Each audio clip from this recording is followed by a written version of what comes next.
आज का हमारा टॉपिक रहेगा electric field due to infinitely long charged wire. इसका मतलब है कि आपके पास एक बहुत ही लंबी और बहुत ही पतली चार्ज्ड वायर है।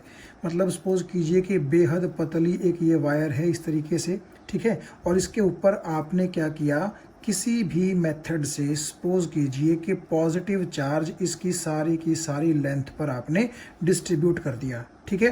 तो ये इनफाइनाइटली लॉन्ग का मतलब कि ये बहुत लंबी है, और चार्ज्ड वायर का मतलब है कि इस वायर पर क्या है, चार्ज आपने डिस्ट्रीब्यूट कर दिया है।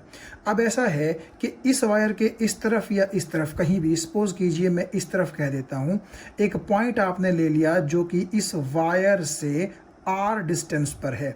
तो मैं ये देखना चाहता हूं कि यहां पर इस वायर के पॉजिटिव चार्ज की वजह से इलेक्ट्रिक फील्ड इंटेंसिटी की वैल्यू कितनी होगी।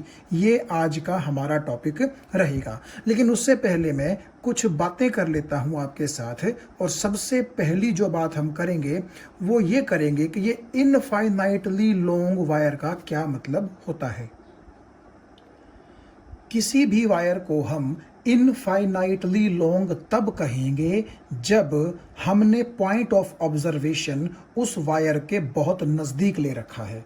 यानी कि सपोज कीजिए मैं कहता हूं कि ये एक वायर है, ठीक है, और आपको देखने से ऐसा लगेगा कि जैसे ये इनफाइनाइट लेंथ की नहीं है, कुछ ना कुछ लेंथ है इसकी, ठीक है।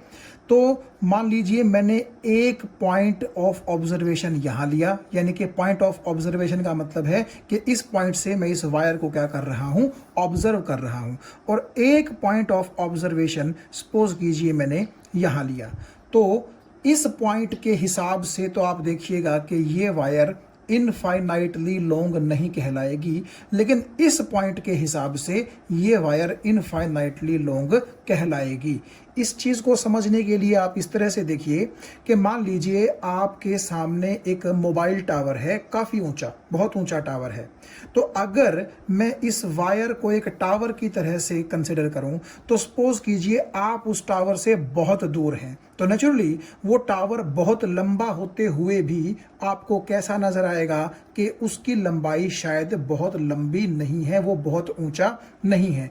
लेकिन अगर आप इस पॉइंट से चल करके उस टावर के पास आते रहें और यहां आ जाएं, तो यहां आकर के आपको ऐसा लगेगा कि दूर से ये दिखने वाला टावर जो कि उतना ऊंचा नहीं दिखाई दे रहा था, ये तो बहुत ऊंचा है। आपकी गर्दन बिल्कुल मुड़ जाएगी अगर आप ऊपर की तरफ देखने लगोगे तो।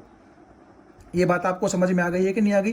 तो इसका मतलब ये हुआ कि अगर एक आपके पास वायर है जिसकी कुछ फाइनाइट लेंथ है, अगर आप उसको बहुत क्लोज से ऑब्जर्व करोगे तो आपको वो इनफाइनाइट की तरह से ही लगेगी। इनफाइनाइट का मतलब है कि बहुत ज्यादा लंबी आपको वो लगेगी। लेकिन अगर उसी वायर को आप थोड़े से दूर वाले पॉइंट से ऑब्जर्व करेंगे तो वो वायर आपको उतनी लंबी नजर नहीं आएगी। मुझे उम्मीद है कि जो टावर का एग्जांपल हमने लिया है इससे आप चीजों को समझ गए होंगे, ठीक है। आप सपोज कीजिए कि बिल्कुल आप ये मान लीजिए ये जमीन है इस तरीके से, और आप यहां खड़े हैं टावर के बिल्कुल पास। तो जैसे ही आप अपनी आंखें और अपनी गर्दन ऊपर की तरफ उठा के देखोगे तो ये जो ऊपर वाला हिस्सा है टावर का, ये आपको देखने के लिए अपनी गर्दन बहुत ज्यादा एंगल से ऊपर घुमानी पड़ेगी। तो आपको लगेगा कि पता नहीं कितनी ऊंचाई है इसकी, बहुत ऊंचाई है, तो आपको बहुत ऊंचा लगेगा इस पॉइंट के हिसाब से। लेकिन अगर आप थोड़ा सा दूर जाकर के देखोगे तो आप समझ गए होंगे आपकी गर्दन को उतना जो है एंगल से आपको मोड़ना नहीं पड़ेगा, तो आपको लगेगा कि शायद इसकी ऊंचाई कम है। तो ये जो इन्फिनिटी का कॉन्सेप्ट होता है ये रिलेटिव होता है। रिलेटिव का मतलब कि किस पॉइंट के रिलेशन में आप देख रहे हैं। तो आपको ये चीज समझ आ गई होगी कि जितना हम वायर के पास रहेंगे, ठीक है, तो उस पास वाले पॉइंट के हिसाब से वायर हमें क्या नजर आएगी, बहुत लेंथ की नजर आएगी, यानी कि इनफाइनाइटली लॉन्ग नजर आएगी, ठीक है ना। तो ये मत सोचिएगा आप कि जब मैं बोलता हूं इनफाइनाइटली लॉन्ग तो वो इतनी लंबी है कि उसकी ऊंचाई का भी नहीं हमें पता, निचाई का भी हमें नहीं पता, ऐसा नहीं है। लेकिन लोकेशन के हिसाब से हमें वो बहुत ऊंची नजर आ रही है, ये मतलब होता है इनफाइनाइटली लॉन्ग का। आप एक बार थोड़ा सा यूं भी सोचिए कि देखिए अगर मैं इस लाइन को इस तरह से मिला दूं, तो अगर आप यहां हैं और आप इस पॉइंट को देख रहे हैं तो देखिएगा आपको कुछ इतना एंगल नजर आएगा, यानी कि आपकी आंखें, अगर मैं इसको जमीन बोल दूं तो इस जमीन के रिलेटिव इतने एंगल से ऊपर उठ जाएंगी आपकी आंखें।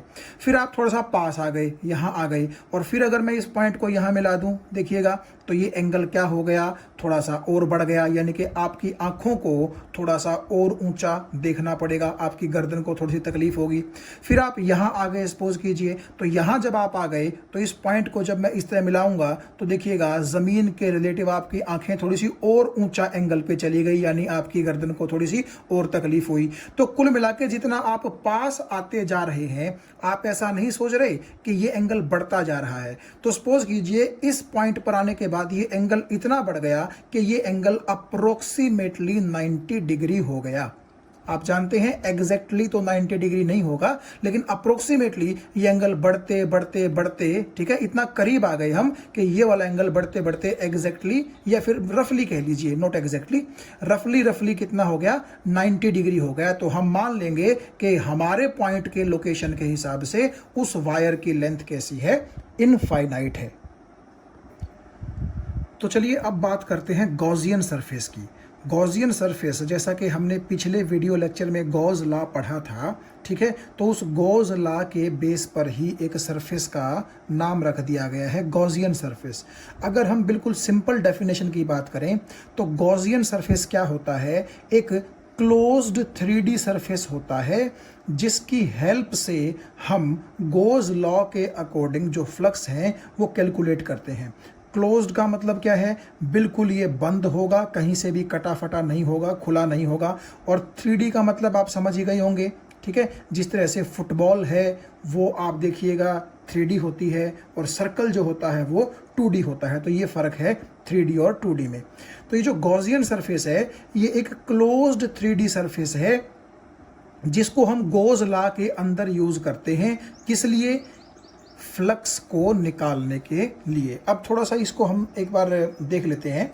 अब देखिए गॉस लॉ जो है, आपने पिछले वीडियो लेक्चर में भी पढ़ा था कि वो फ्लक्स केवल और केवल क्लोज्ड सरफेसेस के लिए ही निकालता है, और ऐसे क्लोज्ड सरफेसेस जिनके अंदर कोई चार्ज क्या हो, एनक्लोज्ड हो। यानी कि देखिए जिस तरह से अगर आपको ये दिखाई तो सर्कल दे रहा है, लेकिन आप इसको मानिए स्फीयर, क्योंकि 3D की बात हो रही है ना, तो आप इसको मानिए स्फीयर। और इस स्फीयर ने, क्योंकि कहीं से ये स्फीयर कटा फटा नहीं है, तो ये क्लोज्ड 3D सरफेस है, और इसने अपने अंदर सपोज कीजिए एक चार्ज एनक्लोज कर रखा है। तो यहाँ पर हम गॉस लॉ बड़े आराम से अप्लाई कर सकते हैं, क्योंकि आपके पास एक क्लोज्ड 3D सरफेस है जिसको हम गॉसियन सरफेस बोल रहे हैं, और उसने अपने अंदर एक चार्ज एनक्लोज कर रखा है। तो अब आप गॉस लॉ को बड़े आराम से यहाँ पर यूज कर सकते हैं। यानी कि अगर ये एक पॉजिटिव चार्ज है तो इससे कितना फ्लक्स जो है इस सरफेस को कट करके बाहर की तरफ निकलेगा, आप वो बड़े आराम से कैलकुलेट कर सकते हैं। तो गॉस लॉ काम ही किसके साथ करता है, क्लोज्ड सरफेसेस के साथ करता है। तो इसीलिए हमने कि क्लोज्ड 3D सरफेस जो है वो मान लिया था फ्लक्स को निकालने के लिए, कि इस चार्ज से कितना इलेक्ट्रिक फ्लक्स जो है वो बाहर की तरफ निकल रहा है। अब इसमें एक और चीज़ आप देखिएगा ध्यान से, अगर ये एक पॉइंट चार्ज है, अगर ये एक पॉइंट चार्ज है तो हम गॉसियन सरफेस कैसा मानते थे, हम स्फेरिकल मानते थे, जैसा कि हमने गॉस लॉ के प्रूफ में भी पिछले वीडियो में देखा था। अब बात देखिए ऐसी है कि ये अगर एक पॉजिटिव चार्ज है, बिल्कुल पॉइंट चार्ज है, बिल्कुल पॉइंट के जैसा है, छोटा सा चार्ज है, तो इससे जो इलेक्ट्रिक फील्ड लाइन निकल रही हैं, देखिए वो बाहर की तरफ निकल रही हैं, कुछ इस तरीके से, ऐसे ऐसे ऐसे। और आप अगर ध्यान से देखें, ये जो हमने एक क्लोज्ड 3D सरफेस चूज किया है, इस सरफेस के साथ ये इलेक्ट्रिक फील्ड लाइनें 90 डिग्री का एंगल बना करके बाहर निकल रही हैं, यानी कि परपेंडिकुलरली। आप देखिएगा अगर मैं इस पॉइंट की बात करूं तो इस पॉइंट पर अगर मैं एक ये टेंजेंट ड्रॉ कर दूं कुछ इस तरीके से, तो देखिएगा ये जो क्लोज्ड सरफेस है हमारा 3D, इस पर ये टेंजेंट जो आपने ड्रॉ कर दिया, और ये जो इलेक्ट्रिक फील्ड लाइन कुछ इस तरीके से निकल रही है, तो जैसा कि आप जानते हैं कि रेडियस और टेंजेंट के बीच एंगल 90 डिग्री होता है, तो ये वाला एंगल भी आपको कैसा नजर आ रहा है, 90 डिग्री। आप कहीं पर भी इस क्लोज्ड सरफेस पर एक पॉइंट चूज कर लीजिए, इलेक्ट्रिक फील्ड लाइन वहां से किस तरह निकलेंगी, परपेंडिकुलरली। देखिएगा जैसे कि आपने यहां चूज किया, तो आप देखिए कि इस पॉजिटिव चार्ज से एक इलेक्ट्रिक फील्ड लाइन बाहर की तरफ ऐसे भी तो निकल रही होगी ना। तो अगर मैं इस पॉइंट पर एक टेंजेंट ड्रॉ कर दूं कुछ इस तरीके से, ये थोड़ा सा इससे मिल नहीं पाया है, आप समझ रहे होंगे, ठीक है। तो अगर ये टेंजेंट मैं ड्रॉ कर दूं तो देखिएगा ये पॉइंट इस सरफेस पर जहां लाई करता है, उस सरफेस पर आप देखिए इलेक्ट्रिक फील्ड लाइन परपेंडिकुलरली बाहर की तरफ जा रही है 90 डिग्री का एंगल बना करके।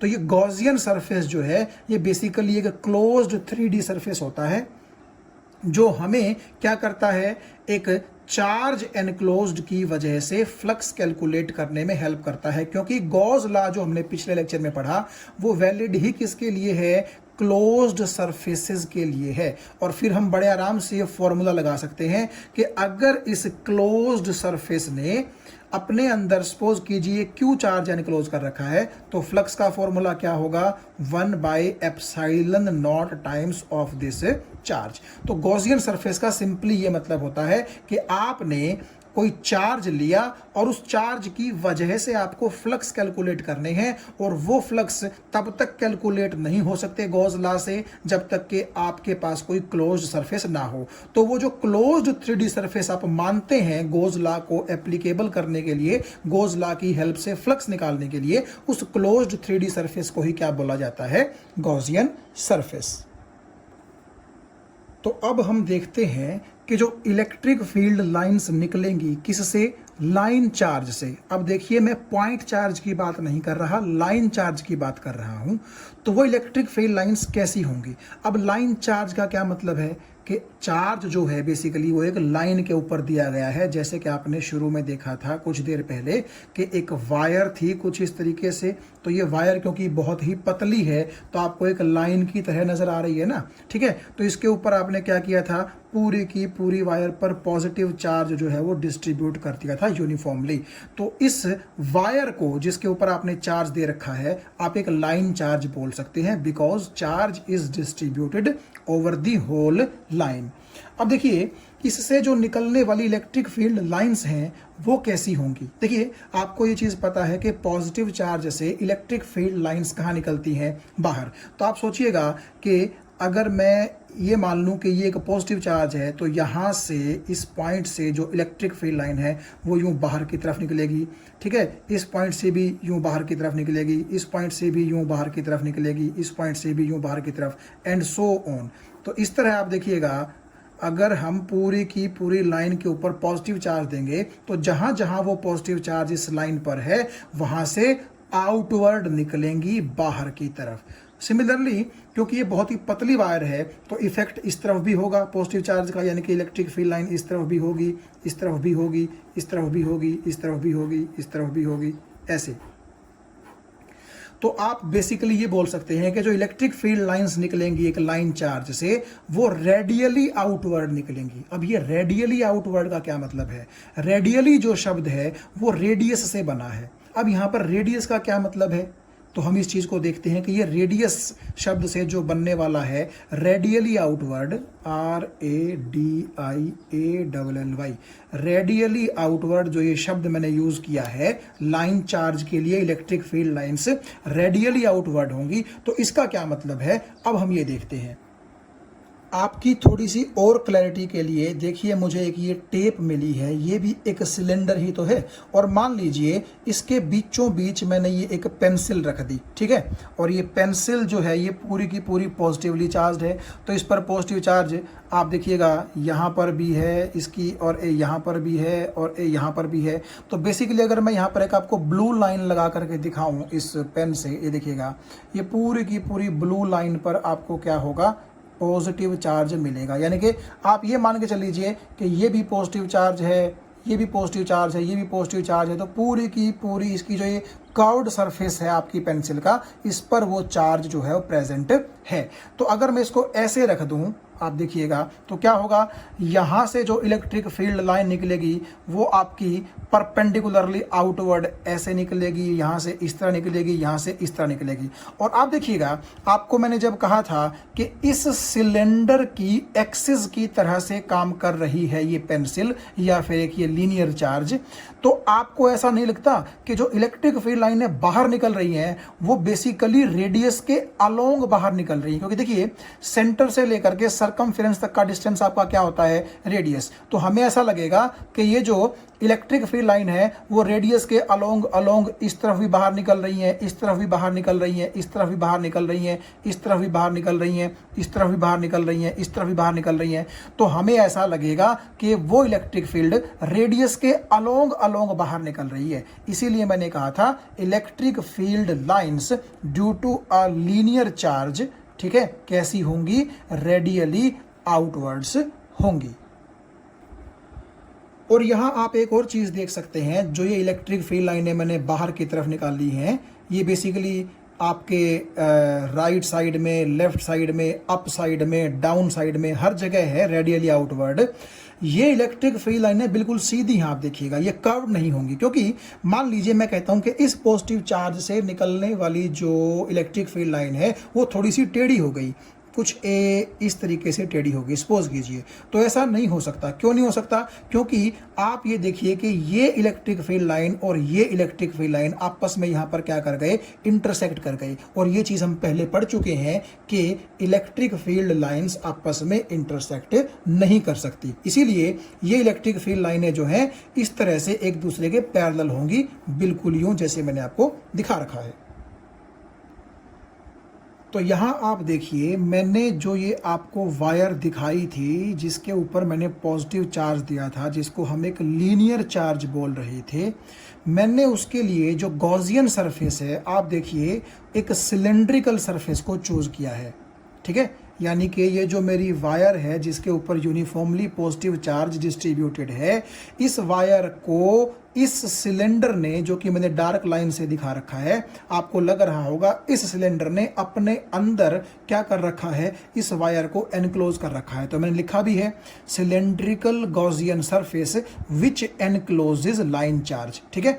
तो इस लाइन चार्ज को इस सिलेंडर ने अपने अंदर क्या कर रखा है, एनक्लोज कर रखा है। ये तो बात आपको समझ में आ गई। और सिलेंडर आप देखिएगा एक 3D ऑब्जेक्ट भी होता है, ठीक है, 3D ऑब्जेक्ट भी होता है। और दूसरा, हमें क्या ज़रूरत थी, हमें जो है वो ये जो हमारा लीनियर चार्ज था, इसको एनक्लोज करने के लिए एक क्लोज्ड सरफेस की ज़रूरत थी, ठीक है। तो इसलिए हमें जो ये गॉसियन सरफेस है वो तो मानना ही था। तो वो गॉसियन सरफेस हमने जो है सिलेंड्रिकल क्यों माना, ये देखिएगा आप थोड़ा सा इस चीज़ पर अगर आप ध्यान दें तो आप देखिएगा कि जो सिलेंडर होता है इसके 3 सरफेस होते हैं, तब जाकर के ये क्लोज बनता है। अगर मैं ऐसा बोल दूं कि ये जो कर्व्ड सरफेस है इसको मैं नाम दे दूं सरफेस नंबर 1 का, ऊपर वाले सरफेस को नाम दूं सरफेस 2 का, और नीचे वाले सरफेस को नाम दूं सरफेस 3 का, तो ये आपका एक क्लोज्ड सरफेस बन गया। देखिए, आप इस चीज़ को यूं देखिएगा, मैंने क्या किया है, ये जो कर्व्ड सरफेस है, ये कर्व्ड सरफेस जो कि आपको ये दिखाई दे रहा है, इसको मैंने सरफेस नंबर 1 बोल दिया है। और अगर मैं इसको एक कागज़ से सपोज कीजिए यूं ढक दूं इस तरीके से यहाँ पर, ठीक है, अपर सरफेस जो है ये आपका, मान लीजिए कि इस तरह से कागज़ इसके ऊपर मैं ढक दूं, तो आपका ये भी ढक गया अपर सरफेस, और ये सपोज कीजिए नीचे से भी आपने कागज़ लगा करके ढक दिया, तो ये वाला पहले ही ढका हुआ है सरफेस, ठीक है। तो कुल मिला करके आपने इसके अंदर क्या कर दिया, इस लाइन चार्ज को एनक्लोज कर दिया, ठीक है। तो ये जो 3 सरफेसेस हैं, कर्व्ड सरफेस ये वाला सरफेस 1, अपर सरफेस ये वाला सरफेस 2, और लोअर सरफेस ये वाला जिसको मैंने सरफेस 3 बोला है, ये तीनों मिल करके आपको ये मानना पड़ेगा कि ये भी यहाँ पर एक कागज़ लगा हुआ है, बंद है, ये भी यहाँ पर एक कागज़ लगा हुआ है, बंद है, और ये तो बंद है ही, ठीक है, क्योंकि हमें क्लोज्ड 3D सरफेस मानना पड़ेगा और वो हमारा सिलेंड्रिकल गॉसियन सरफेस हो जाएगा। तो आप ये देखिएगा कि ये 3 सरफेसेस मिल करके इस सिलेंडर को क्या बनाएंगे, क्लोज्ड गॉसियन सरफेस बनाएंगे। अब कई बार सवाल ये उठता है कि यहाँ पर आपने सिलेंड्रिकल ही क्यों लिया गॉसियन सरफेस, आपने स्फेरिकल क्यों नहीं लिया। आप एक चीज़ यहाँ ध्यान से देखिएगा, अगर मैं यहाँ आपको एक इलेक्ट्रिक फील्ड लाइन निकाल के दिखाऊं इस पॉजिटिव चार्ज से, चाहे इस तरफ निकाल लीजिए, इस तरफ निकाल लीजिए, चलिए इस तरफ निकाल लेते हैं।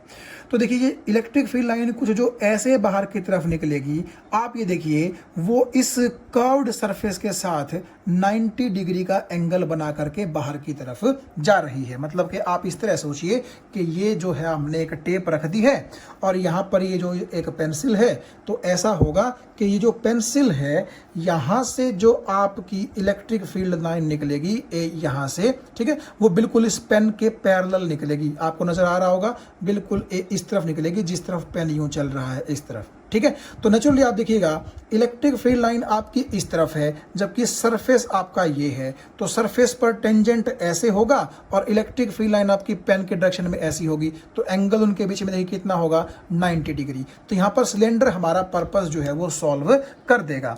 लेकिन अगर हम ये कहें कि इस वायर के चारों तरफ एक स्फीयर मान लो, ये आप सर्कल मत मानिए, इसको आप क्या मान लो, स्फीयर मान लो, तो क्या यहाँ पर हर एक इलेक्ट्रिक फील्ड लाइन परपेंडिकुलर निकलेगी इससे? देखिए आप कहेंगे कि ये वाली जो इलेक्ट्रिक फील्ड लाइन है ये तो परपेंडिकुलर है, बिल्कुल आप देखिएगा इस पॉइंट पर अगर इस पॉजिटिव चार्ज से बाहर की तरफ इलेक्ट्रिक फील्ड लाइन निकली तो इस पॉइंट पर जब आप टेंजेंट ड्रॉ करेंगे तो ये तो 90 डिग्री है। लेकिन भाई एक चीज देखो, यही पॉजिटिव चार्ज थोड़ी है, ऊपर भी तो है और नीचे भी है। तो अगर इस पॉजिटिव चार्ज से इलेक्ट्रिक फील्ड लाइन यूं निकलेगी, जैसा कि मैं आपको बता चुका हूं कि ये लाइनें पैरेलल होंगी, इससे ऐसे निकलेगी, तो आप मुझे ये बताइए कि जैसे इस फील्ड लाइन ने इस पॉइंट पर तो परपेंडिकुलरली एग्जिट लिया था, लेकिन इस पॉजिटिव चार्ज से ये जो इलेक्ट्रिक फील्ड लाइन बाहर की तरफ निकल रही है, तो इस पॉइंट पर टेंजेंट कैसे होगा? इस पॉइंट पर टेंजेंट आपका कुछ इस तरीके से होगा। तो क्या ये एंगल आपको 90 नजर आ रहा है या ये एंगल आपको 90 नजर आ रहा है? बिल्कुल नहीं, ठीक है। सिमिलरली ये जो आपकी इस पॉजिटिव चार्ज से इलेक्ट्रिक फील्ड लाइन यूं बाहर की तरफ निकलेगी, तो ये यहां पर इस पॉइंट पर देखिए परपेंडिकुलरली एग्जिट इसने नहीं लिया है। तो इसीलिए हमारा पर्पस सबसे अच्छा कौन सॉल्व करता है? सिलेंड्रिकल ऑब्जेक्ट सॉल्व करता है। इसीलिए हम गॉसियन सरफेस कैसा लेंगे? सिलेंड्रिकल लेंगे। अब लास्ट में एक छोटी सी चीज़ हम और देख लेते हैं अपने टॉपिक पर जाने से पहले। देखिए फ्लक्स जो होता है वो हमारे पास गॉस लॉ के अकॉर्डिंग इस फॉर्मूले से निकलता है, electric flux is equal to charge divide by epsilon naught. और फ्लक्स का हमारे पास एक फॉर्मूला और होता है, वो होता है क्या? Electric field intensity dot area vector. ये बात आपको समझ में आ रही है? और अगर मैं एक काम करूं, मान लीजिए मेरे पास जो एरिया है वो बहुत ही स्मॉल है, तो नेचुरली मैं उसको ए ना लिख करके क्या लिख दूंगा? डी ए लिख दूंगा। और क्योंकि छोटे एरिया से फ्लक्स भी छोटा होगा तो उसको मैं क्या लिख सकता हूं? D phi E is equal to E vector dot d A vector. बात तो वही है ऊपर वाली ही, जस्ट क्या था, बड़ा एरिया था तो फ्लक्स बड़े थे, एरिया अगर वेरी स्मॉल है, छोटा सा कोई एरिया आपने कंसीडर कर रखा है, तो फ्लक्स भी कैसे होंगे? बड़े छोटे होंगे। तो अगर मैं इस इक्वेशन को इंटीग्रेट कर दूं, यहां भी इंटीग्रेशन कर दूं, तो यहां भी इंटीग्रेशन कर दूं, तो क्या होगा? डी फाई ई का इंटीग्रेशन तो आप जानते हैं क्या आ जाएगा? फाई ई यानी कि इलेक्ट्रिक फ्लक्स, और यहां पर क्या आ जाएगा? सिंपली आ जाएगा ई डॉट डी ए का इंटीग्रेशन। तो फ्लक्स इसके बराबर भी है और फ्लक्स इसके बराबर भी है, तो इसका मतलब मैं ऐसे लिख सकता हूं कि flux is equal to integration of E dot d A and flux is equal to q upon epsilon naught. ये जो मैंने एक आपको बॉक्स के अंदर फॉर्मूला लिख के दिखाया है, ये काफी काम आएगा आगे जो मैं आपको पढ़ाने वाला हूं उसमें। और देखिए हो सकता है बुक्स में कई जगह ये जो डी ए है इसको डी एस लिखा गया हो, क्योंकि बुक वाले क्या करते हैं, एरिया को ए से भी रिप्रेजेंट कर देते हैं और एस से भी रिप्रेजेंट कर देते हैं। तो हो सकता है कहीं पर आपको डी ए मिल जाए और कहीं पर आपको डी एस मिल जाए, मतलब तो उनका किससे रहेगा? स्मॉल एरिया से। तो यहाँ आप देखिएगा ये है आज का हमारा टॉपिक। यहाँ पहुँचने के लिए हमने अब तक इतने पापड़ बेले हैं जितना भी हमने अब तक पढ़ा है इस टॉपिक से पहले। तो आप देखिए टॉपिक का नाम है इलेक्ट्रिक फील्ड इंटेंसिटी या electric field due to an infinitely long charged wire. ये वही आपकी इनफाइनाइटली लॉन्ग चार्ज्ड वायर है, बहुत ही लंबी है, बहुत ही पतली है। इसके ऊपर मैंने पॉजिटिव चार्ज जो है डिस्ट्रीब्यूट कर दिया है। तो आप देखिएगा इसकी पूरी की पूरी लेंथ पर ये पॉजिटिव चार्ज है, ठीक है। तो अगर आपसे कोई पूछे इसकी यूनिट लेंथ पर कितना चार्ज होगा, तो उसको हम बोलते हैं लीनियर चार्ज डेंसिटी। वो हम पहले पढ़ चुके हैं। यानी कि सपोज कीजिए अगर आप कहेंगे कि इसकी पूरी की पूरी लेंथ है x और उस पर आपने सपोज कीजिए q चार्ज दे दिया, तो आप क्या कहेंगे कि x लेंथ पर कितना चार्ज है q, तो यूनिट लेंथ पर कितना होगा q बाई एक्स। तो वो जो charge present on unit length है उसको हम क्या बोलते हैं, लीनियर चार्ज डेंसिटी। और मान लीजिए इस वायर के केस में जो लीनियर चार्ज डेंसिटी है वो लैम्डा है। ये बात आपको समझ में आ गई। ये मैं आपको बात पहले बता चुका हूं, electric field of the line charge is directed radially outwards. आप देख सकते हैं, ठीक है। इससे इस तरफ भी होगा, इस तरफ भी होगा, ऊपर भी होगा, नीचे भी होगा, मतलब के पूरे आप ये देखिए 360 डिग्री का जो यूं एंगल होगा आपको, उसमें इलेक्ट्रिक फील्ड लाइंस मिलेंगे। अब मान लीजिए यहां पर एक ये पॉइंट है, ये पॉइंट मान लीजिए आप, जो कि आपकी वायर से r डिस्टेंस पर है और यहां आप इलेक्ट्रिक फील्ड इंटेंसिटी निकालना चाहते हैं। तो मैंने क्या किया, मैंने ऐसा किया कि इस r डिस्टेंस को रेडियस लेकर के, ठीक है, और इस l लेंथ को लेंथ लेकर के मैंने एक सिलेंडर ड्रॉ कर लिया, जो सिलेंडर आपकी इस वायर के लिए किसका काम करेगा, गॉसियन सरफेस का है। देखिए मैंने यहाँ लिखा है we choose a cylindrical Gaussian surface of radius r, यानी कि इस सिलेंडर की रेडियस कितनी है r एंड लेंथ l, ठीक है। वैसे आप देख सकते हैं कि इस सिलेंडर की लेंथ जो है वो कितनी है, l है। हालांकि वायर की लेंथ इस l लेंथ से भी कैसी है, बहुत ज़्यादा है। ये ऊपर की तरफ भी है बहुत, और ये नीचे की तरफ भी हो सकती है बहुत दूरी तक। तो मैंने कुल मिलाकर के सिर्फ क्या किया है, एक l लेंथ और r रेडियस का सिलेंडर मान लिया, और ये आपकी जो पॉजिटिवली चार्ज्ड वायर है ये उस सिलेंडर की किसका काम करेगी, एक्सिस का काम करेगी। अच्छा, यहाँ पर एक बात और ध्यान देने लायक है, वो ये कि गॉस लॉ जब भी हम अप्लाई करते हैं तो आप देखिएगा जो हम एक 3D क्लोज्ड सरफेस मानते हैं, उस सरफेस ने अंदर अपने कोई ना कोई चार्ज एनक्लोज कर रखा होता है। और जब हम गॉस लॉ लगा करके फ्लक्स निकालते हैं तो वो फ्लक्स नेचुरली सिर्फ उस अंदर एनक्लोज्ड चार्ज की वजह से ही होती है। उसमें बाहर जो अगर कोई चार्ज सचुएटेड भी होगा तो उसका कोई योगदान हम कंसिडर नहीं करते। यानी कि गॉस लॉ लगा करके जो आप इलेक्ट्रिक फ्लक्स निकालते हैं वो इलेक्ट्रिक फ्लक्स केवल और केवल उस गॉसियन सरफेस के अंदर एनक्लोज्ड चार्ज की वजह से होती है। ये बात आपको समझ में आ जानी चाहिए। अब देखिए यहां आप देख सकते हैं कि सिलेंडर के थोड़ा सा ऊपर की तरफ और सिलेंडर के थोड़ा सा नीचे की तरफ भी मैंने आपको वायर जो है वो निकली हुई दिखा रखी है। जबकि आप ये मान के चल लीजिए कि जो ये वायर बहुत लंबी है, सिर्फ इसकी L लेंथ पर ही मैंने ये सिलेंडर बना रखा है जिसकी रेडियस क्या है, R है।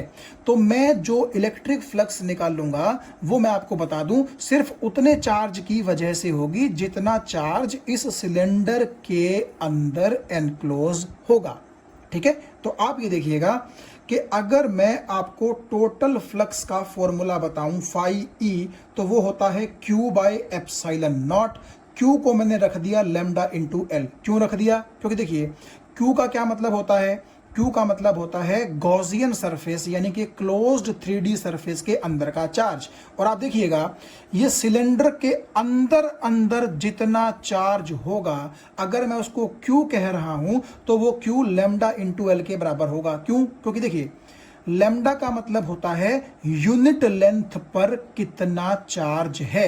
और आप देखिए इस सिलेंडर की लेंथ कितनी है, L। तो नेचुरली अगर यूनिट लेंथ पर लैम्डा चार्ज है तो L लेंथ पर कितना चार्ज होगा, लैम्डा इंटू L। और देखिएगा आप ध्यान से, ये L आपके सिलेंडर की लेंथ है, तो नेचुरली ये Q भी क्या रहेगा, सिलेंडर के अंदर अंदर यानी कि क्लोज्ड 3D सरफेस के अंदर अंदर, गॉसियन सरफेस के अंदर अंदर का ये चार्ज होगा। मुझे उम्मीद है ये चीज़ आपको समझ में आ गई होगी। देखो भाई, गॉस लॉ जब भी हम अप्लाई करते हैं तो गॉस लॉ में जो फ्लक्स होता है वो केवल एनक्लोज्ड चार्ज की वजह से होता है। और अगर Q आपका लैम्डा L के बराबर है तो नेचुरली आप देखिएगा कि यूनिट लेंथ पर, क्योंकि लैम्डा चार्ज है, लैम्डा का मतलब है linear charge density, charge present on unit length. तो यूनिट लेंथ पर अगर लैम्डा चार्ज है तो L लेंथ पर कितना होगा, लैम्डा इंटू L। और उसी लैम्डा इंटू L को क्या बोल रहे हैं हम, क्यू बोल रहे हैं, क्योंकि L लेंथ का जो सिलेंडर है नेचुरली उसने अपने अंदर जितना चार्ज एनक्लोज कर रखा है, ये लैम्डा L या Q उसी चार्ज को क्या करता है, रिप्रेजेंट करता है। इसको हमने बोल दिया इक्वेशन नंबर 1। अब देखिए, जो मैंने आपको अभी थोड़ी देर पहले बताया था कि इलेक्ट्रिक फ्लक्स का फॉर्मूला ये भी होता है E.ds। यहां पर मैंने एरिया को dA से नहीं बल्कि ds से जो है वो डिनोट किया है।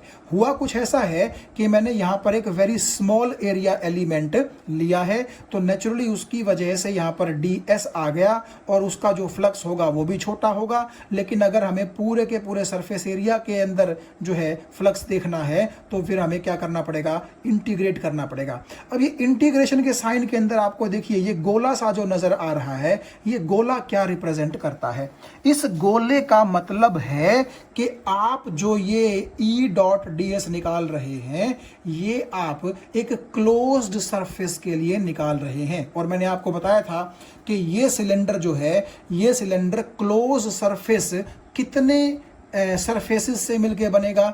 एक आपको मैंने बताया था इसका कर्व्ड सरफेस जिसको मैंने सरफेस 1 नाम दिया था, एक अपर सरफेस था जिसको सरफेस 2 बोला था, और एक लोअर सरफेस था जिसको मैंने सरफेस नंबर 3 बोला था। आपको याद होगा मैंने इसका हेल्प लेकर के आपको वो चीज़ बताई थी कि ये curved surface, surface 1, this is surface 2, this is surface 3। इसको और इसको तो आप किसी को 2 बोल लो, किसी को 3 बोल लो, कर्व्ड सरफेस को मैंने क्या बोल दिया, सरफेस नंबर 1 बोल दिया। तो अब देखिए ध्यान से आप, इसका मतलब है कि E.ds क्लोज्ड सरफेस पर हमें निकालनी है। अब देखिए इसी क्लोज्ड सरफेस को मैंने 3 सरफेसेस में तोड़ दिया। क्यों? क्योंकि ये जो पूरे का पूरा क्लोज्ड सरफेस है जिसको आप गॉसियन सरफेस कह रहे हो, ये सरफेस नंबर 1 जो कि आपका कर्व्ड सरफेस है, सरफेस नंबर 2 जो कि आपका अपर सरफेस है, सरफेस नंबर 3 जो कि आपका लोअर सरफेस है। इन 3 सरफेसेस की वजह से ही तो ये क्लोज बना है।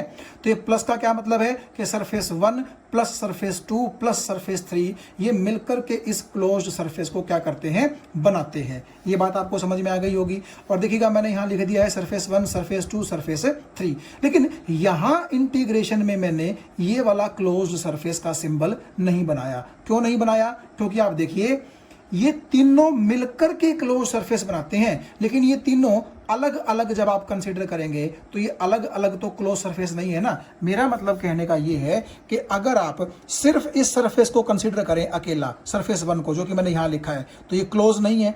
आप इसको भूल जाइए और सिर्फ सरफेस 2 को कंसीडर कीजिए तो वो भी क्लोज सरफेस नहीं है। और सबको भूल जाइए, अकेले सरफेस 3 को कंसीडर कीजिए तो वो भी अकेला क्लोज सरफेस बिल्कुल नहीं है। तो अगर आप सरफेसेस को अकेले अकेले लिखोगे तब आप ये गोला बीच में नहीं लगाओगे, क्योंकि अकेला अकेला सरफेस कभी भी क्लोज सरफेस नहीं होता है। ठीक है, तो इन तीनों ने मिलकर के इस क्लोज सरफेस को बना रखा है। लेकिन जब इस क्लोज सरफेस को आप तोड़ोगे तो इन अलग अलग 3 सरफेसेस में आप तोड़ दोगे। ds1 का मतलब है सरफेस नंबर 1 पर जो आपने एरिया एलिमेंट काटा है छोटा सा, यानी कि एरिया एलिमेंट नंबर 1। ds2 का मतलब है जो आपका ये सेकंड सरफेस है, यहां पर आपने ये जो छोटा सा एरिया एलिमेंट काटा है, यहां का ये नोटेशन है। और ds3 का मतलब क्या है कि जो नीचे का सरफेस एरिया नंबर 3 है, यहां पर आपने जो ये छोटा सा सरफेस निकाला है, ठीक है, इसका एरिया वेक्टर है। तो ds1 सरफेस नंबर 1 के स्मॉल एरिया एलिमेंट का एरिया वेक्टर, ये सरफेस नंबर 2 के स्मॉल एरिया एलिमेंट का एरिया वेक्टर, और ये सरफेस नंबर 3 के स्मॉल एरिया एलिमेंट का एरिया वेक्टर है।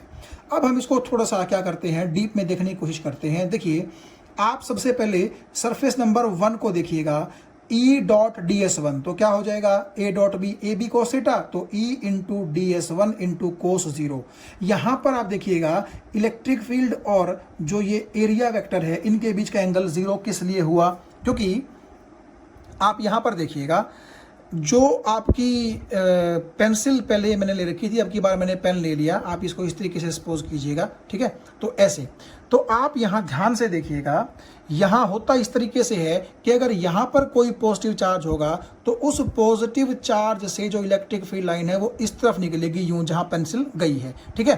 तो इसका मतलब है कि ऐसे आप देखिएगा पेपर के प्लेन के पैरेलल है, और यहाँ पर आपने सपोज कीजिएगा, यहाँ पर आपने ये देखिएगा, मैं ध्यान से आपको एक छोटा सा ये एरिया एलिमेंट आपको यहाँ कट करके दिखाता हूँ। तो ये जो छोटा सा एरिया एलिमेंट है, मान लीजिए इसको मैंने DS1 बोला है, ठीक है, बहुत छोटा सा एरिया एलिमेंट है। तो नेचुरली जब यहां से इलेक्ट्रिक फील्ड लाइनें यूं इस सरफेस के अंदर से बाहर की तरफ निकलेंगी, ठीक है, बाहर की तरफ, तो बहुत ही कम फ्लक्स होगा ना वो, तो इसलिए हमने उसको D5 लिख लिया था, और ये स्मॉल एरिया एलिमेंट है। तो आप एक बात आइए मुझे कि यहां का एरिया वेक्टर कुछ इस तरीके से, जो कि पेंसिल से आपको दिखाई दे रहा है, और ये एरिया वेक्टर भी आप देखिए कहां है, आपके इस कागज के पेपर के प्लेन के पैरेलल है। तो कुल मिलाकर के एरिया वेक्टर भी इस तरफ है और इलेक्ट्रिक फील्ड इंटेंसिटी भी इस तरफ है, राइट साइड पे, राइट हैंड की तरफ।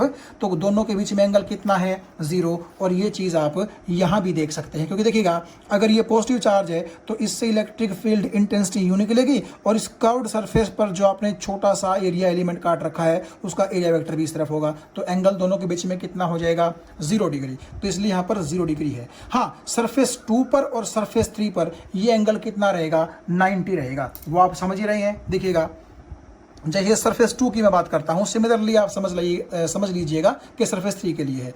तो पेन तो सपोज कीजिए किसकी डायरेक्शन शो करता है, इलेक्ट्रिक फील्ड इंटेंसिटी की, जबकि इस सरफेस के परपेंडिकुलरली अपवर्ड कौन होगा, इस सरफेस का एरिया वेक्टर की डायरेक्शन।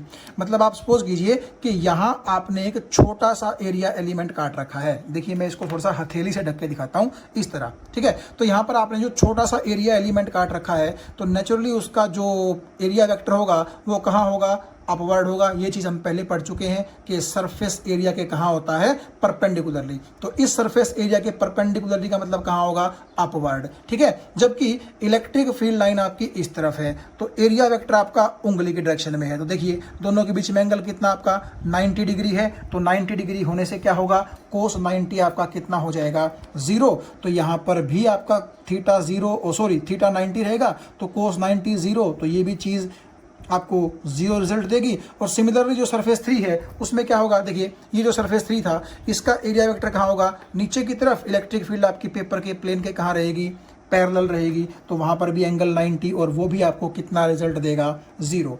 तो यहां से भी हमें 0 मिला, यहां से भी हमें 0 मिला। सिर्फ सरफेस 1 ने कंट्रीब्यूट किया। कोस 0 कितना होता है, 1 होता है। और ई को आपने बाहर निकाल लिया, सिर्फ इंटीग्रेशन किसका रह गया, DS1 का। ई को बाहर क्यों निकाल लिया, क्योंकि देखिए जो ये पॉइंट आपका r डिस्टेंस पर है, सिमिलरली ये पॉइंट भी r डिस्टेंस पर है।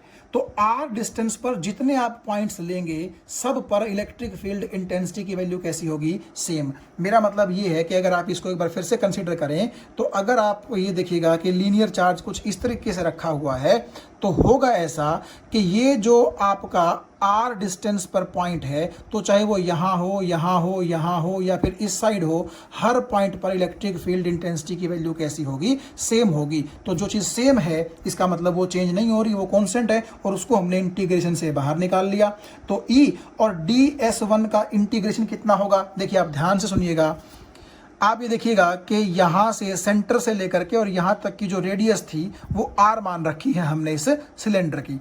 तो सिलेंडर का ये जो कर्व्ड सरफेस एरिया है, इसका फॉर्मूला क्या होगा, देखिए ये गोला तो आपका बन जाएगा 2πr, और ये 2πr कितनी हाइट तक है, आप देखिए L हाइट तक है। आप इसको h भी मान सकते थे, मैंने L मान लिया था। आप लेंथ बोलना चाहे, हाइट बोलना चाहे, कुछ ही बोल ली। तो इसका मतलब है ये पूरा 2πr, फिर 2πr, पूरा 2πr, फिर 2πr, फिर 2πr। तो कितनी गहराई तक या कितनी लंबाई तक हमें चलना पड़ेगा, L तक। सो 2πrl आप जानते हैं सरफेस एरिया का फॉर्मूला होता है सिलेंडर के। आपको ये बात समझ में आ गई होगी। 2 पाई आर इंटू एल। तो 2 पाई आर तो आपका ये बेसिकली सरकमफेरेंस हो जाएगा, और ये सरकमफेरेंस यहाँ पर यहाँ पर यहाँ पर यहाँ पर एल डेप्थ तक आपको चलना पड़ेगा, तो 2 पाई आर इंटू एल हो जाएगा। तो E into 2 pi R L, तो आपका फ्लक्स इसके बराबर आ गया। जबकि हमारा फ्लक्स इसके बराबर भी था, तो फ्लक्स इसके बराबर भी है और फ्लक्स इसके बराबर भी है, तो इसको इसके बराबर आप पुट कर दीजिए यहाँ से। तो जब आप इन दोनों को इस तरह से बराबर पुट करेंगे तो आप देखिएगा L से L आपका कैंसिल हो जाएगा, और लैम्डा के नीचे एप्सिलॉन नॉट है, ये 2 पाई आर भी आप ले आइए, तो ये आपकी इलेक्ट्रिक फील्ड का क्या आ गया, फॉर्मूला आ गया। तो बेसिकली ये फॉर्मूला आपका इलेक्ट्रिक फील्ड इंटेंसिटी का होगा। और आप यहाँ देखिए electric field intensity distance r के इनवर्सली प्रोपोर्शनल है, यानी कि अगर आप ये पॉइंट दूर दूर दूर लेते जाएंगे तो इलेक्ट्रिक फील्ड इंटेंसिटी की वैल्यू घटती रहेगी। और एक और बात है, कई लोग जो है वो 4 पाई एप्सिलॉन नॉट को बड़ा पसंद करते हैं, तो इसीलिए अगर आप यहाँ पर 4 पाई एप्सिलॉन नॉट चाह रहे हैं तो आप क्या करिए, ऊपर भी 2 से मल्टीप्लाई कर दीजिए, नीचे भी 2 से मल्टीप्लाई कर दीजिए। तो 2 लैम्डा बाई आर को तो आप अलग रख लीजिए, और ये 2 इंटू 2 4 पाई एप्सिलॉन नॉट आपका यहाँ आ जाएगा। तो आप इलेक्ट्रिक फील्ड इंटेंसिटी का expression lambda by 2 pi r epsilon naught कहिए या फिर ये कहिए, बात एक ही है। Thank you. जो गॉसियन सरफेस हमारा एक सिलेंडर है जिसकी लेंथ L है और जिसकी रेडियस आप सपोज कीजिए R है, तो आप इस तरह से भी उसको इमेजिन कर सकते हैं, देख सकते हैं। देखिए, जिस कर्व्ड पार्ट को मैं पार्ट नंबर 1 बोल रहा था, वो कर्व्ड पार्ट ये है जिसके ऊपर मैंने 1 लिखा है। और आप देखिए इस कर्व्ड पार्ट के ऊपर आप कहीं भी यहाँ यहाँ यहाँ यहाँ कहीं भी आप एक छोटा सा एरिया एलिमेंट लीजिए, जैसे कि मैंने यहाँ ये ब्लैक पेन से आपको रिप्रेजेंट कर रखा है। तो देखिए ये जो एरिया है, इसका एरिया वेक्टर मैंने छोटी तीली से रिप्रेजेंट किया है, ये जो आप इस तरह से देख पा रहे हैं, ठीक है। तो क्योंकि हमें पता है कि एरिया का एरिया वेक्टर जो होगा वो उसके परपेंडिकुलर होगा, तो आप ये देखिएगा ये एरिया वेक्टर को रिप्रेजेंट करता है। और आप ये देखिए ध्यान से कि यहाँ जो इसकी एक्सिस के तौर पर जो हमारी लीनियर चार्ज वाली जो वायर थी वो काम कर रही थी, तो अगर यहाँ एक पॉजिटिव चार्ज है तो उससे रेडियली आउटवर्ड कुछ इस तरीके से ये इलेक्ट्रिक फील्ड लाइन बाहर की तरफ निकल रही है, ठीक है। तो ये सेंटर से basically electric field line positive charge से यूँ बाहर की तरफ इसको कट करके इस तरह से निकल रही है। आपको समझ में आ गई। तो यहाँ आप देखिए एरिया वेक्टर भी इस तरफ है, इलेक्ट्रिक फील्ड भी इस तरफ है, तो इसका मतलब है कि सरफेस 1 पर आपका जो थीटा है वो कितना रहेगा, 0। किसके किसके बीच में, इलेक्ट्रिक फील्ड इंटेंसिटी और एरिया वेक्टर के बीच में। सिमिलरली आप अगर यहाँ पर एरिया वेक्टर लेते हैं, सपोज कीजिए सरफेस 1 पर आप यहाँ लेते हैं, कहीं भी आप ले लीजिए उसमें कोई दिक्कत नहीं है, तो यहाँ का एरिया वेक्टर कैसे होगा, इसके परपेंडिकुलर यूं, जैसा कि मैंने आपको स्केच से दिखा रखा है, और अंदर से एक इलेक्ट्रिक फील्ड लाइन बिल्कुल यूं चल के और ये बिल्कुल यूं बाहर स्केच की डायरेक्शन में ही नजर आएगी। तो आप कहीं भी कर्व्ड सरफेस पर ले लीजिए कोई छोटा सा एलिमेंट, तो वहां पर इलेक्ट्रिक फील्ड इंटेंसिटी और एरिया वेक्टर के बीच में आपको एंगल 0 ही नजर आएगा।